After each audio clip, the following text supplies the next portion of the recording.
तो गाइस आज थी सुखराज की ओपनिंग, तो हम आ चुके थे सुखराज होटल पे। तो होटल बन रखा था बहुत ही बढ़िया, तो हमने बहुत ज़्यादा एंजॉय करके चल चुके थे अपने स्टोर की तरफ। वो रहा सुखराज, ये रहा बर्गर किंग और ये रही अपनी मार्केट।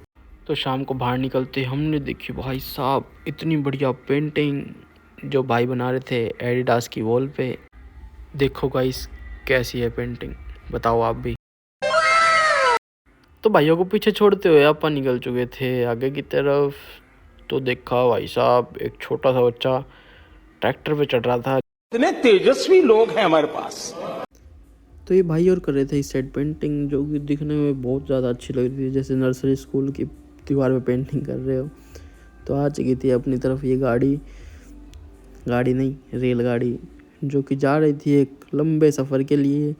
तो आज का व्लॉग गाइस यहीं पे ख़त्म करते हैं, तब तक के लिए बाय।